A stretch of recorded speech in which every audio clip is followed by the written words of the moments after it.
My conversation with our guest today is all about embracing your introversion as a superpower, navigating marketing struggles as an introvert, taking action over perfection.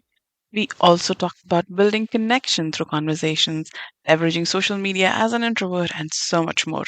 I feel like Stacey and I could keep talking about running a business as an introvert.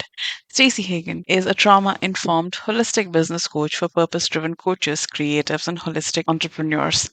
She supports her clients through the inner and outer work of marketing and getting visible so that they can show up confidently, share their gifts, serve their dream clients, and do more of what they love.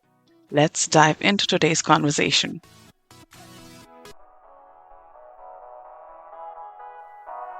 Welcome to the Impactful Introvert Podcast. I'm your host, Seema Pateel, an introverted business coach and a mom of two. My genius shines in helping introverted women map out a simple and sustainable marketing strategy tailored to their goals and introverted personalities. Every week, I'll share with you how you can simplify your marketing so that it is sustainable. After all, you started your business to serve clients and make an impact, not to master marketing. So let's jump right in.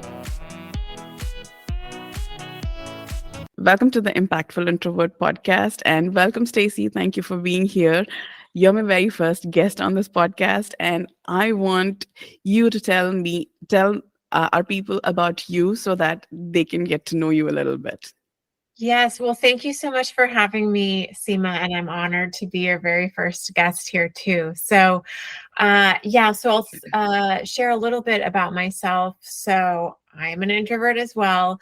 I'm also a holistic business coach. So I help people with the mindset and the strategy and the energy around, starting and growing their businesses. And a large focus of my work is on marketing and visibility. So I work with a lot of introverts and a lot of even ambiverts who are just not comfortable with the marketing and visibility aspects. Honestly, marketing and visibility feels a little overwhelming for everyone. And I believe introverts make it a thing about their introversion because we associate our shyness with our inability to get visible or our social anxiety. However, I have found that your shyness or your social anxiety or anything that you think is your introverted nature doesn't necessarily stop you. What do you think?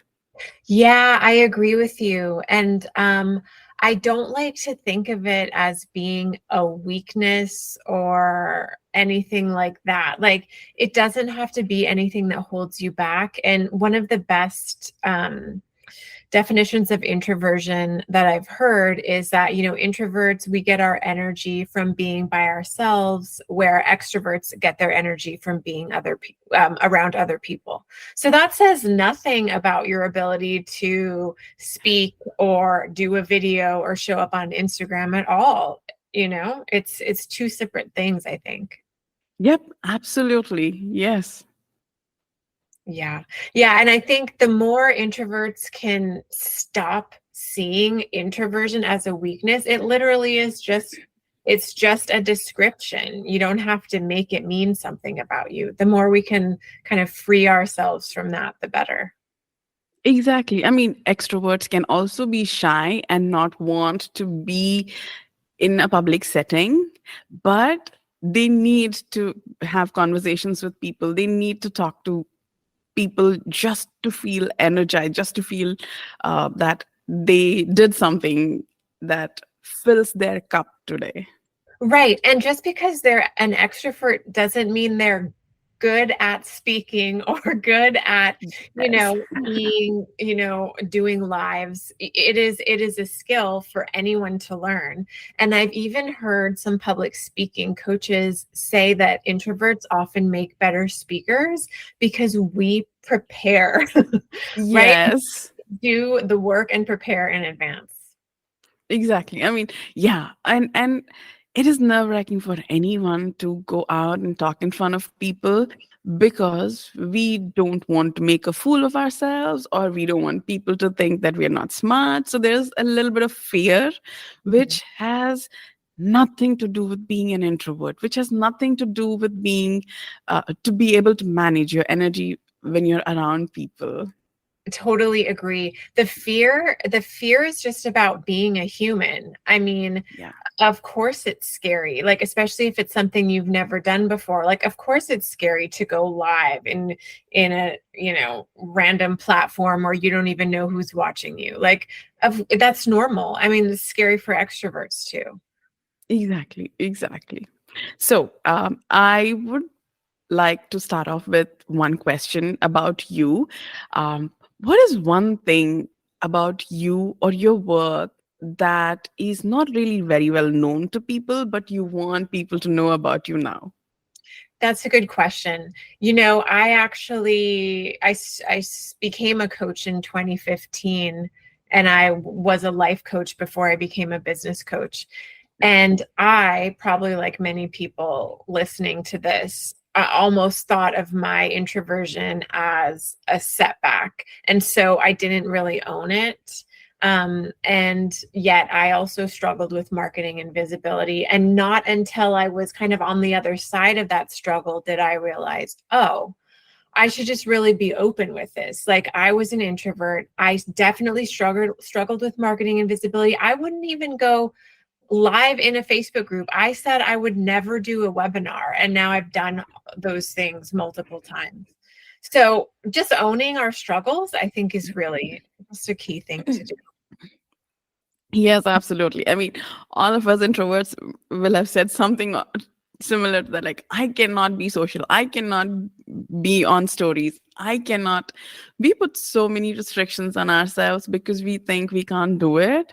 Mhm. And it's only until you have tried. And the first few attempts are going to be colossal failures, if you call it that way. Like, you're Mhm. going to be so embarrassed by it. But it's Yeah. only after that do you find ease and comfort in doing those things. Exactly. I think the mistake we make is like waiting until we feel confident, but the confidence comes when we take action. So you're not going to feel confident going live on Instagram until you've gone live on Instagram. So we Exactly. have to just take the steps, and baby steps are okay. But that's how we build the confidence. Absolutely. Yes. Yes. The one thing that I say is introverts cannot stop talking. Just like that is the baseline. You cannot stop talking when the topic is something that you're passionate about, or when it's your best friend or Mhm. someone you're really close to, because you don't have that fear of being judged, of being perceived in a way that you don't want yourself shown. In Mhm. those situations we talk a lot, and yeah, we can over talk other people as well. That is a perception that only extroverts do it. No, if I'm excited, I am talking a lot. Yes. Yeah, that's such a good point. When we're passionate about something, or we have like a depth of knowledge in something, we want to share about it. And I also think, like, when you get two introverts together, there was a meme going around that was like, when two introverts get together and become extroverts, because like you usually feel safe in the company of other introverts and you end up talking a lot. And that's there as well. Like, an extrovert can just keep going probably on anything, because they're not thinking about how I'm being perceived. They're like, I'm happy to be talking. Mhm. But when it's introverts, we are talking and we are listening as well. Yeah, you're right. I think so often we discount the strengths of being an introvert, which includes being a good listener and includes, usually picking up on things other than just words. Like, we pick up on body language, we pick up on energy, and that's so important to communicating in general.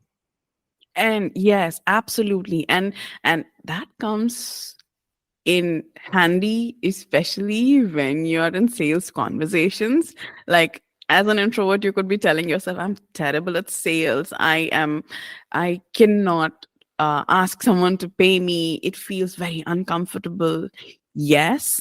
And because we're so focused on the other person, that we can actually pick up the nuances that get missed because we are very attentively listening, like active listening. We are in active listening mode. Mhm. And when you're active listening, instead of trying to just feel only compassion, Mhm. if you look at it also as, yes, this person has these struggles, can I help them? If so, how? When you think about articulating that, that is all your sales conversation is.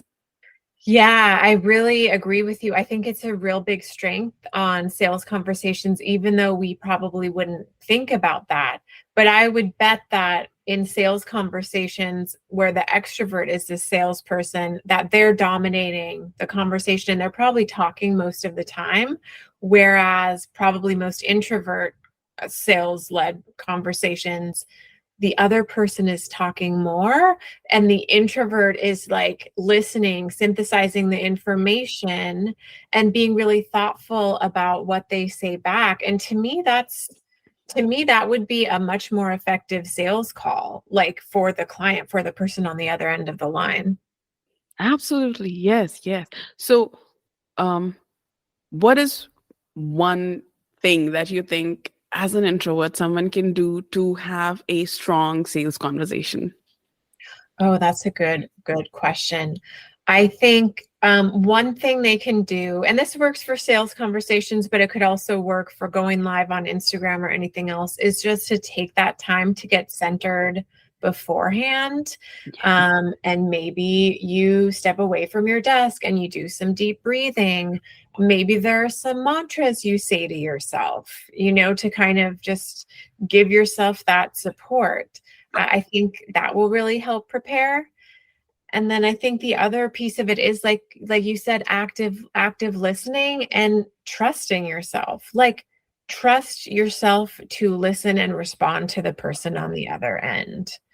And sometimes that trust has to be built over time, but you can start trusting yourself. It's also necessary to, or it's also uh, important to think about the fact that when you're listening to someone, you're also going to be able to think about how you can support the person, and in advance prepare for how you're going to articulate it, so that you're not so busy thinking to yourself that I don't want to come across as pushy or salesy. Like, think about how you're going to say, yes, I can help you. It's only those few words, but Mhm.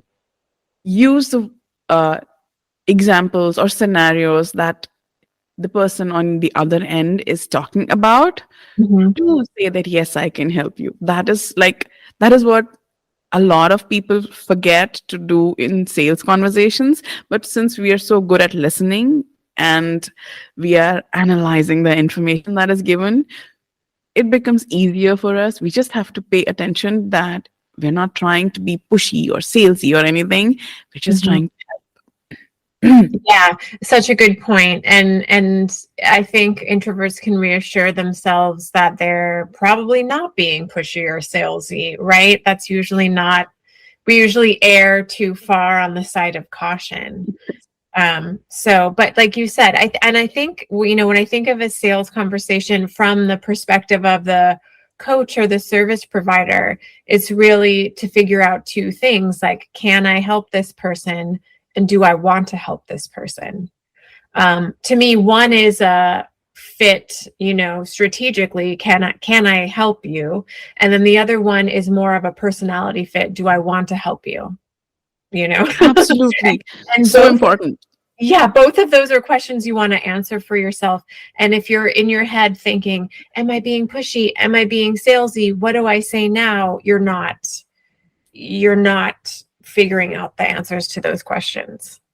Yes, so important. Yes, it is um the being present in the conversation, that is what is going to help you make the sale, rather than trying to say the words that will convince the other person. Right, exactly. Yes. Yes. So, um, if you could go back in time and tell yourself, give yourself one advice that you would want your beginner self to start implementing that you missed implementing for a long time, what would that be? Yeah, that is a great question. The first thing that comes to mind is that I would tell myself is just take an action. Like instead of worrying about, is this the right action? Is this the right path? Should I do this or that or this or that? Just take a step, just take an action, because you have to often take an action to see if it was the right step. And I think I'm probably not alone in this, but a lot of introverts can be like overthinkers, right? Like I will overthink, overanalyze, see how each choice may play out. But at some point, you really just have to take a step, and then more answers will illuminate, along the way. Yes, so true. I mean, I am an overthinker and an overanalyzer, Mhm. and I'm looking for the best with the most ROI, which keeps me in action for such a long time. I am one of those people. And this is such a great reminder. Yeah, you're not alone. And I think even focusing on ROI, like you aren't even going to really know until you do it, right? Yes, There's yes. only so much strategizing we can do. Also, it's more of um is this like the recent trend has been being aligned. So is this an alignment with me? Honestly, there's going to be so much discomfort in the very first attempt. There's so much lack of confidence. There's definitely going to be fumbles, and all of that is okay. That is not the way to measure if that strategy or that action is in alignment with you. That is such a good point. Yeah, I love what you said.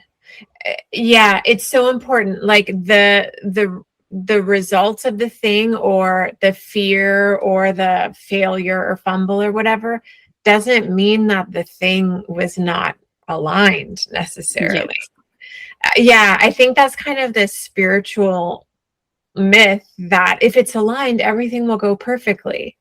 And like we're still humans, we can still mess up. There's still other external forces happening around us. Like we have to, I think that's another thing that can hold us back and keep us in inaction if we're too worried about, is it aligned? Is it aligned? Well, take a step and then see.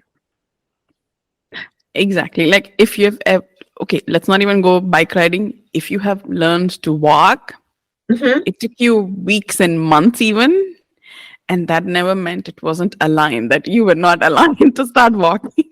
Yeah, It's because you exactly. fell so many times. I think there's a myth that like if you're meant to start this business, everything will flow smoothly. And that's just not, I've never met anyone where things just flowed smoothly from day one. Even with people who were very aligned with their businesses or, felt that they were called to be starting this business. So, yeah, I think we need to get away from that perception. Everything, if you look at everything in life, nothing ever just goes in a straight line.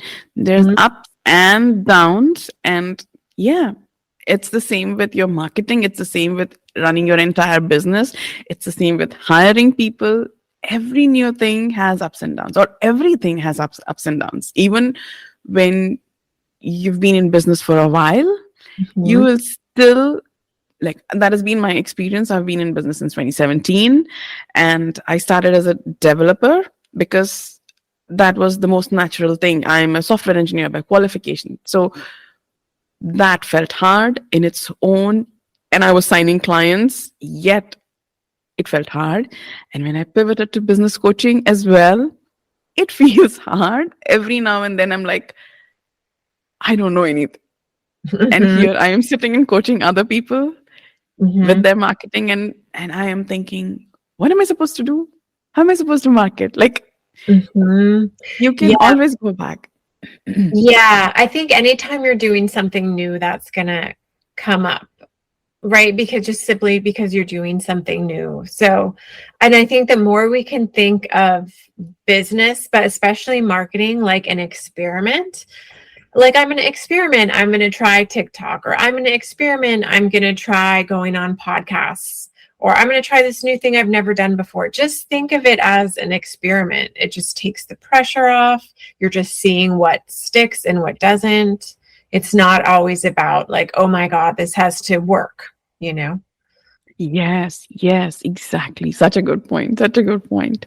So, what is one thing that you have done, like you would not want to change in your business that you've done?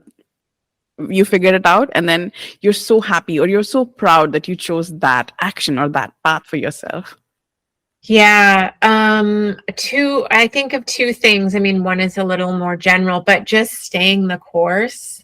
I think a lot of businesses fail just because people give up too early or because something didn't work and they didn't want to try something else. So staying the course is one. And then more specifically, there was a program I created on visibility in, I think it was 2020 that I created it.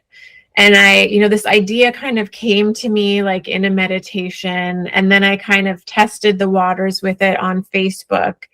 And, I kind of just followed my intuition and instinct when I was creating it. And again, I treated it like as an experiment. I didn't treat it like, oh, this is something that has to work. And I just let it happen naturally. And, a group program was created out of it. So, to be able to create something in a truly creative space without like pressure and feeling like it has to be this way or it has to be that way. I really am grateful that I ended up doing it that way in that process. That is such a great example of taking the action, the very next step, and then the other steps can follow later. You may decide this is not the exact, like you may have to veer from the strategy that you have planned, and then you're not overthinking, then you're not overanalyzing, and you did that and you implemented it. Mm-hmm. Yeah. And I think those are qualities that many introverts have too, is like many times they're intuitive, and like leaning more on that and less on the overthinking can often help you progress faster. Absolutely, yes, yes. Like that one step can be the thing that helps you keep going forward. Totally. Yeah. And I like what you said about, it's just really identifying the next right step. Oh, I have this idea. What is the next right step? Maybe it's running it by some people in a Facebook group. Okay, great. Then what is the next right step? Then maybe it's having some conversations with people or creating a prototype.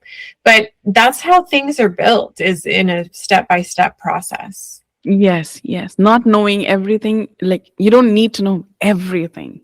Mm-hmm.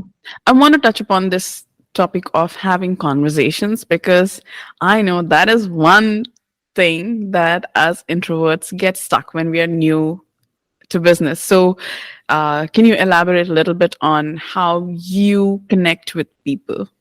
Yeah, good question. And I think, especially when you're starting a business, or even if you're like creating a new service or product or program, it's good to be talking to people to get that validation of your thing. And I really think actually talking to people is better than creating a survey or a form or a poll on Facebook. And so the more you can get comfortable, and you don't have to talk to a group, but the more you can get comfortable having like one-on-one, like virtual coffee chats with strangers, the easier it gets. But it's been really a lifeline for me in my business. I mean, I work, by myself from home. But I have a lot of online business friends now that are like all over, and they started from a virtual coffee chat. So, there's so much, not only can you connect with people, you can make business friends, you can get input on an offer. It's just so valuable. Absolutely. I completely agree. Yes, it's kind of lonely Mhm. And it is fun doing the things that you can do behind the scenes. But when you're new, especially, I think this is applicable throughout any stage of business, but when you're new especially, um tinkering in the background doesn't really help anybody know that you have a service and you're there, your business is open, etc. It's like you're you have a shop front and you've put a black tarp all across the windows. Instead of putting your things up for display and having a board at the door, you've just put a tarp covering everything up. So that is how, because when you're in the back end, nobody can see what's happening. Mhm. Nobody knows you're there. So, what is the most commonly used strategy for you to get people to have these conversations with you, whether it's coffee chats or any other conversation? Like, what is it that you do? Yeah. So if I am, first I would think about, okay, what is my purpose with the coffee chat? Do I just want to meet some people and have some business friends? Or am I doing market research for a specific offering? That would kind of dictate how I approached it. If I just wanted to meet some people, I would probably go into a couple of Facebook groups that I like and say, hey, I'm just looking to make more business connections, maybe some potential referral connections. I would share a little bit about me, like I'm a holistic business coach. I help, people like coaches and healers and service providers. And then I would, if I had a specific idea of who I wanted to talk to, like I'm looking to talk to web designers and other people that serve coaches. If you'd like to chat with me, PM me and I'll send you my calendar link. So it could be something as simple as that for, just having business connections. If I were creating a new offering and I wanted to get some market research from ideal clients for that offering, I would probably still use Facebook groups, or my own Instagram and say, hey, I'm creating something new. I'm looking to chat with, new coaches who are just starting their business and who struggle with marketing. If that's you, would you be willing to get on a 15-minute virtual coffee chat with me and put out a Zoom link? Like it can be really, really simple. I think sometimes we overcomplicate things. Absolutely. And I find that Facebook groups are like the safest place for us because there are people who have been gathered by somebody else, and we just have to go find our people in that group. And Mhm. there are so many groups that you can be in multiple groups at the same time and have these conversations. So that is such a blessing for us. Like you don't have to go stand at a intersection and hand out flyers anymore. So that's such a blessing for us. I know. I know there's a lot said about introverts and social media, but in some ways, social media helps us a lot because you're right. We don't have to go to a huge networking event. Don't have to join Toastmasters or the Chamber of Commerce. Like I can go to like a virtual group and find people, which is way easier in my opinion. Exactly. Like I am completely opposed, like, to the idea that introverts and social media don't go together. Yes, we are not the loudest people on there. Yes, we are not constantly talking on there. We are not constantly on stories documenting every single aspect of our life. That is absolutely true. But there are other ways to be social on social media, and Facebook groups are an amazing uh, aspect of being social on social media. Yeah, exactly. And I mean, I love Facebook groups for the purposes of like market research and connection because, being active in a Facebook group doesn't mean you have to do a promotional post about yourself. It just means like engaging with people, like answering questions, especially if they might be questions your ideal clients ask.